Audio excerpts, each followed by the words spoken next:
আসসালামু আলাইকুম। আজকে করেছি চিংড়ি মাছ দিয়ে মোচা ভাজি। এখন দেখাবো প্রস্তুত প্রণালী, কোথাও যাবেন না, আমার সঙ্গে থাকুন। মোচা আমি ভাপিয়ে নিয়েছি হালকা হলুদ দিয়ে, কড়াইতে তেল দিয়ে দিয়েছি, দিয়ে দেবেন মরিচ, দিয়ে দেবেন চিংড়ি মাছ,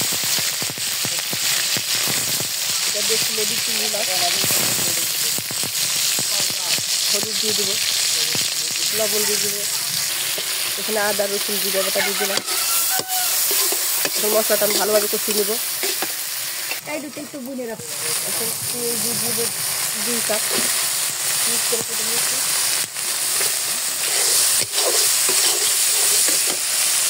এখন আমি মোচা দিয়ে দেবো,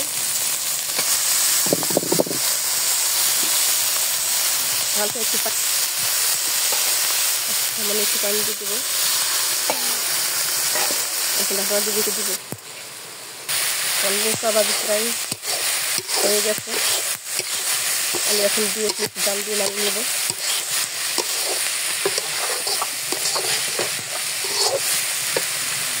মোচা ভাজি আমার হয়ে গেছে, এখন আমি চিংড়ি মাছ দিয়ে আমার মোচা ভাজি হয়ে গেছে। আজকে পর্যন্ত আবার নতুন কোনো ভিডিও নিয়ে আসবো। আজকে পর্যন্ত আবার আসসালামু আলাইকুম ওয়া রাহমাতুল্লাহি ওয়া বারাকাতুহু।